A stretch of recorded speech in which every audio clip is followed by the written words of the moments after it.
অন্তর্বর্তী সরকারের সব সংস্কার পরবর্তী নির্বাচিত সরকার বৈধতা দেবে কিনা তা নিয়ে আশঙ্কা করছেন অর্থনীতিবিদ ডক্টর দেবপ্রিয় ভট্টাচার্য। সতর্ক করেছেন এই সরকারের সেফ এক্সিট নিয়ে ভাবনার সময় এসেছে। রাজধানীর গুলশানে ডেমোক্রেসি ডায়াস আয়োজিত সেমিনারে সব কথা বলেন তিনি। শুরু থেকে মব ঠেকাতে সরকার ব্যর্থ হয়েছে মন্তব্য করে নাগরিক সমাজের প্রতিনিধিরা বলেন, আর দেরি না করে অক্টোবরের মধ্যে নির্বাচন দিয়ে দেওয়া উচিত। মিজান শাহজাহানের রিপোর্ট। গণতান্ত্রিক উত্তরণ, অন্তর্বর্তীকালীন সরকারের মেয়াদ, সংখ্যানুপাতিক নির্বাচন, বাংলাদেশ ও বৈশ্বিক পরিস্থিতি নিয়ে গবেষণাপত্র প্রকাশ করেছে ডেমোক্রেসি ডায়াস। এ সময় দুর্নীতির শ্বেতপত্র প্রণয়ন কমিটির প্রধান ডক্টর দেবপ্রিয় ভট্টাচার্য বলেন, রাষ্ট্র সংস্কারে হাত দেওয়ার আগে অন্তর্বর্তী সরকারের সক্ষমতা নিয়ে আরও ভাবা উচিত ছিল। প্রত্যেকটা তত্ত্বাবধায়ক সরকার তাদের প্রত্যেকের একটা নিষ্ক্রমণ পথ ছিল, এক্সিট পলিসি যেটাকে বলে। বর্তমান সরকার যে যাবেন, তারা যে কাজকর্মগুলো করেছেন, আগামী সরকার সেইগুলোকে সম্পূর্ণভাবে বৈধতা দিবে কিনা এই বিষয় কিন্তু এখনো সামনে রয়ে গেছে, বিশেষ করে সংস্কার এবং ইত্যাদির বিষয়ে। আমার পিসিমা একটা কথাও শিখিয়েছেন, যতখানি খেতে পারবে অতখানি কামড় দিও, যেটুকু চাবাতে পারবে না অত কিছু মুখে নিও না। এ সময় সাংবাদিক ও কলামিস্ট সোহরাব হাসান বলেন, তৃণমূলে বিএনপি, জামায়াত, এনসিপি চাঁদাবাজিতে জড়িয়ে পড়েছে। পরিস্থিতি আরও খারাপ হওয়ার আগেই নির্বাচন দেওয়ার দাবি সাংবাদিক মাসুদ কামালের। যে দেশে আইনের শাসন থাকে সে দেশে মব ভায়োলেন্স থাকতে পারে না। অন্তর্বর্তী সরকার শুরু থেকে মব ভায়োলেন্সকে প্রশ্রয় দিয়েছে, অন্তত ঠেকানোর চেষ্টা করেনি, যাতে আজকে সবকিছু নিয়ন্ত্রণের বাইরে চলে গেছে। আমি তো মনে করি নির্বাচন হওয়া উচিত অক্টোবরে। সেটা নিয়ে বিএনপি আগে ডিসেম্বর বলল, ঠিক আছে ডিসেম্বরও চলে। বিএনপি ডিসেম্বর থেকে ফেব্রুয়ারিতে কেন গেল, এই জিনিসটা আমার বুঝে আসে না। রাজনৈতিক দলগুলোর সাথে বৈঠকে প্রধান উপদেষ্টা নির্বাচনের তারিখ নিয়ে আলাপ করলেও প্রেস উইং তা কেন চেপে গেল এ নিয়ে ক্ষোভ জানান ববি হাজ্জাজ। আর ব্যারিস্টার আন্দালিব রহমান পার্থ বলেন, আরও আগে নির্বাচন দিয়ে ক্ষমতা হস্তান্তর করা উচিত ছিল। উনি তখন পরিষ্কার আমার দিকে তাকিয়ে আমাকে আমার প্রশ্নের উত্তরে বলেছিলেন যে কয়েকদিনের ভেতরে আমি অফিশিয়ালি সবার জন্য অ্যানাউন্স করব, আপনারা দুশ্চিন্তা করেন না। শফিক সাহেব, মজুমদার সাহেব, ফয়েজ সাহেব তিনজন একসাথে এক গলায় বলে উঠলেন 5ই আগস্টের মধ্যে, কিন্তু প্রেস আপনার রিলিজে এটা নিয়ে কোনো মেনশনই ছিল না। এবং তারপর গত 4-5 দিন ধরে আমি দেখছি যে সব জায়গায় সরকার থেকে বলা হচ্ছে যে এই ধরনের পরিষ্কার কোনো আলোচনা হয় নাই। সমাজ ছিলেন, তাদের মধ্যে প্রথমে একটা মানসিকতা দেখতে পেয়েছিলাম যে এই সরকারকে আরো বেশি দরকার, because political government has failed to live up to the expectation. এখন মানে আনফরচুনেটলি ওনারা সেই সময় বুঝতে পারেন। অর্থনীতিবিদ ও রাজনৈতিক বিশ্লেষক অধ্যাপক ডক্টর মাহবুবুল্লাহর মতে, বাংলাদেশের প্রেক্ষাপটে পিআর পদ্ধতিতে নির্বাচন বাস্তবসম্মত নয়। বর্তমানে আমি যে ইম্পাস অবস্থার, অচলাবস্থার কথা বলছি, তার মধ্য থেকে বেরিয়ে আসতে গেলে নির্বাচন ছাড়া আর কোনো উপায় নেই। নির্বাচনের তারিখ ঘোষণা হলেই দেশ শান্ত হয়ে যাবে বলে অভিমত বিএনপির স্থায়ী কমিটির সদস্য ডক্টর আব্দুল মঈন খানের। মব রুল আপনারা বলছেন, এই যে আইন শৃঙ্খলার অবনতি বলছেন, আমি প্রধান উপদেষ্টাকে স্পষ্ট ভাষায় বলেছিলাম, আপনি আজকে নির্বাচনের তারিখ ঘোষণা দিন, দেখবেন যে আগামীকাল থেকে বাংলাদেশে এই নৈরাজ্য ক্রমশ অপসৃত হয়ে যাবে। সেমিনারে বক্তারা অভিযোগ করেন, চট্টগ্রাম আর এনজিও প্রীতির কারণে অন্তর্বর্তী সরকার জনপ্রত্যাশা পূরণ করতে পারছে না। গণ অভ্যুত্থানে হাজারের বেশি মানুষের জীবন ও অনেক রক্ত ঝরার পর সংস্কার করা না গেলে আগামী 2 দশকেও আর সংস্কার করা যাবে না বলে মন্তব্য করেছেন আইন উপদেষ্টা আসিফ নজরুল। রাজধানীর বিচার প্রশাসন প্রশিক্ষণ ইনস্টিটিউটে সরকারি অ্যাটর্নি সার্ভিস অধ্যাদেশের খসড়ার উপর মতবিনিময় সভায় তিনি এই মন্তব্য করেন। আইন উপদেষ্টা বলেন, 2009 সালে আওয়ামী লীগ ক্ষমতায় এসে অনেক ভালো অধ্যাদেশ বাতিল করেছিল, তাই এবার রাজনৈতিক দলগুলোর সাথে আলোচনা করে অধ্যাদেশ করা হচ্ছে। জনগণের চাহিদার কারণে পরবর্তী সরকারের পক্ষে সংস্কারগুলো সহজে উপেক্ষা করা সম্ভব হবে না বলে জানান তিনি। এ সময় শিল্প উপদেষ্টা আদিলুর রহমান খান বলেন, গত 15 বছরে ভেঙে পড়া বিচার ব্যবস্থার যেন উত্তরণ ঘটে, তাই আইনি কাঠামো শক্তিশালী করতে অ্যাটর্নি সার্ভিস অধ্যাদেশের উদ্যোগ নেওয়া হয়েছে।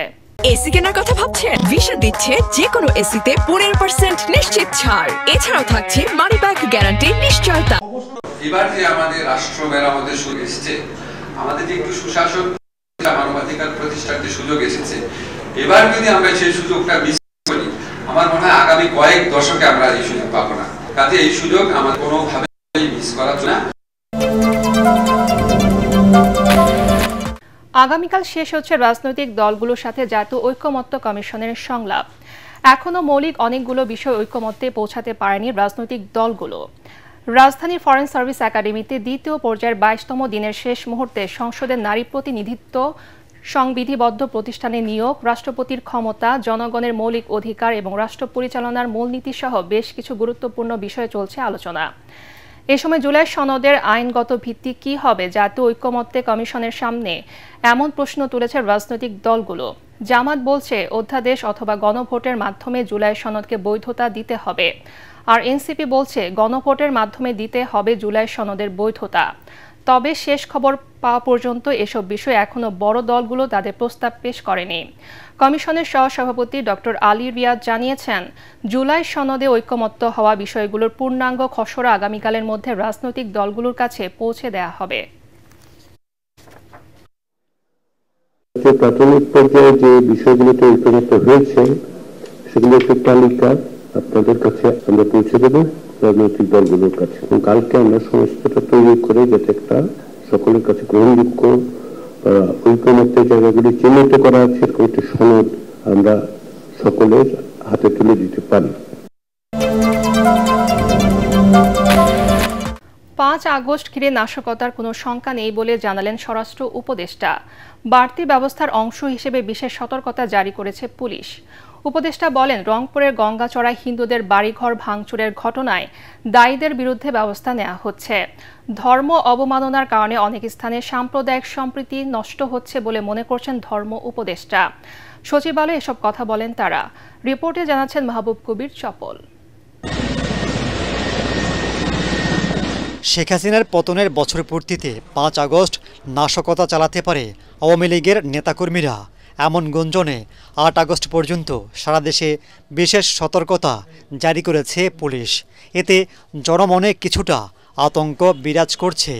বাড়ানো হয়েছে আইনশৃঙ্খলা বাহিনীর টহল। তবে স্বরাষ্ট্র উপদেষ্টা বলছেন, নিরাপত্তা নিয়ে কোনো শঙ্কা নেই।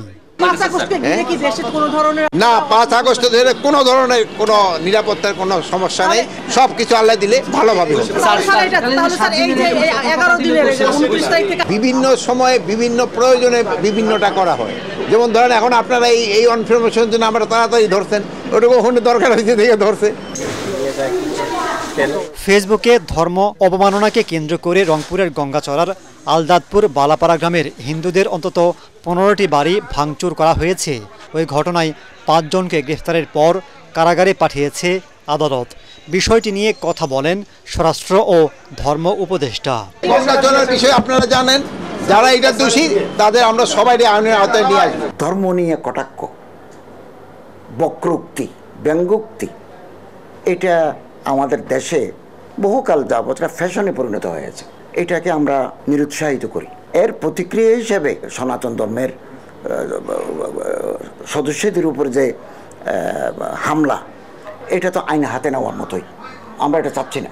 এদিকে আগামী বিশ্ব ইজতেমা শান্তিপূর্ণভাবে সম্পন্ন করতে তাবলিগ জামায়াতের মাওলানা জুবায়ের ও মাওলানা সাদপন্থীদের এক টেবিলে নিয়ে বৈঠক করেন স্বরাষ্ট্র ও ধর্ম উপদেষ্টা। কিছু সমস্যা তো দুই গ্রুপের ভিতরে আছে, এগুলোকে সহনীয় পর্যায়ে আনার জন্য আমরা কথা বলেছি।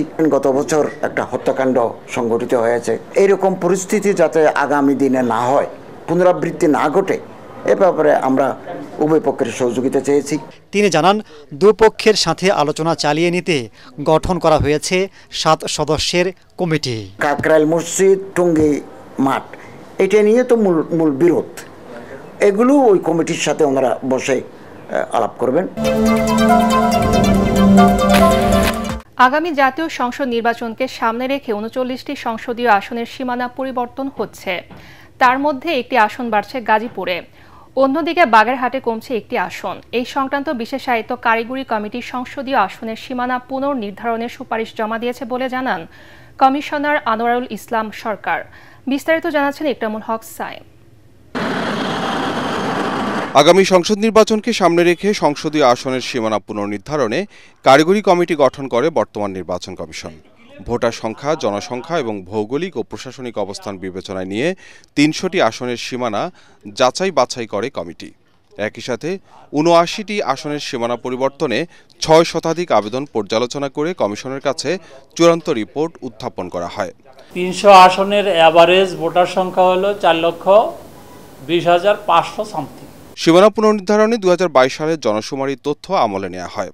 সবকিছু বিবেচনা নিয়ে ৩০০ আসনের মধ্যে ৩৯টি সীমানা পরিবর্তনের সুপারিশ করে কমিটি।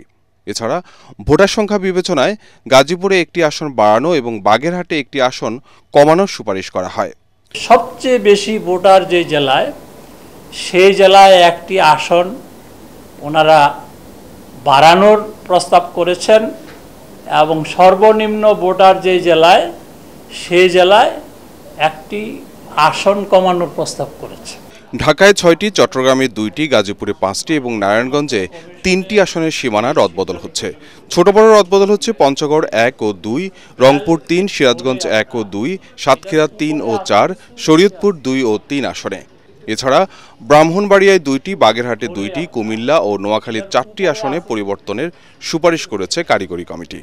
আমাদের যে ডিলিমিটেশন আইন 2021-এর 6-এর 3 এবং 4 উপধারা অনুযায়ী আমরা আপত্তিগুলো নিব এবং আপত্তিগুলোর ভিত্তিতে আমরা আসন ভিত্তিক শুনানি নিব। শুনানি গ্রহণের পর যদি চেঞ্জ বা সংযোজন বিয়োজনের প্রয়োজন মনে করে কমিশন, তখন চূড়ান্ত একটা গেজেট নোটিফিকেশন করে আমাদের 300 আসন ফাইনাল করা।